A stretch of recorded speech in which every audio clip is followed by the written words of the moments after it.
I won an argument with my ex last night, completely destroyed every point she made, had the perfect comebacks, made her see exactly where she was wrong. Only problem? We broke up 2 years ago, and the argument happened entirely in my head while I was brushing my teeth. This is the third time this week I've had full conversations with people who aren't there. And I don't mean I'm hallucinating, I mean I'm running these elaborate simulations in my mind. Detailed scripts where I finally say the thing I should have said, where people finally understand me, where I'm not the one who messed up. And the weirdest part? These fake scenarios feel more satisfying than most of my real conversations. So here's what I've realized. My brain isn't doing this randomly. It's not boredom, it's not creativity. And it turns out there's actual neuroscience behind why this happens.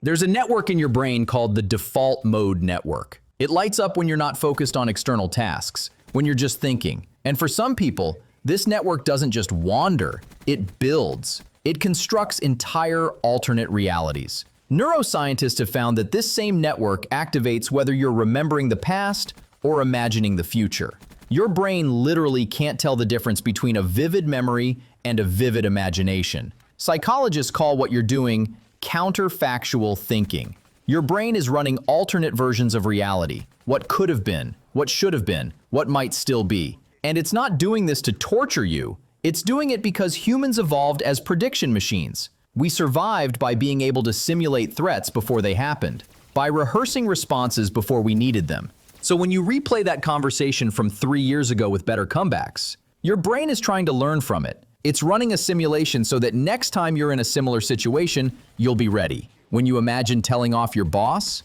your brain is testing the scenario, measuring the risks, and preparing you for confrontation. The problem is your brain is so good at this that the simulations start to feel real. There's research from UCLA showing that when you vividly imagine an experience, your brain releases the same neurochemicals as if you'd actually lived it. Imagine yourself succeeding, you get a dopamine hit. Imagine a confrontation, your cortisol spikes like you're actually in danger, and that's the trap. You can get the emotional payoff of doing something without ever actually doing it. I noticed this in myself about 6 months ago. I'd spend an hour imagining quitting my job, the speech I'd give, the look on my boss's face, the relief I'd feel walking out. And my brain would flood with dopamine like I'd actually done it. So the actual act of quitting felt less urgent. I'd already experienced it. Why risk the real thing? Same with difficult conversations.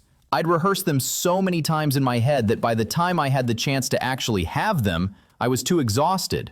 I'd already lived through 100 versions. My brain had processed it as complete. Researchers call this mental satiation. When you imagine something vividly enough, your brain marks it as done. The motivation to actually do it disappears because neurologically, you already did. So here's what I've been testing. And this comes from research on expressive writing. When you catch yourself in a fake scenario, write it down. Get it out of your head and onto paper. Studies show that externalizing these thoughts completes the mental loop your brain is stuck in. Once it's written, your mind stops needing to replay it internally. Second thing, ask yourself, is this preparing me or protecting me? If you're imagining a conversation you're actually going to have, that's rehearsal. If you're imagining it to avoid having it, that's avoidance. Only that your brain will actually use scenarios both ways. And those scenarios won't stop. Your default mode network will keep firing. That's just neurology. But you can decide what to do with them. Use them as preparation, not as replacement. Because here's what the research shows.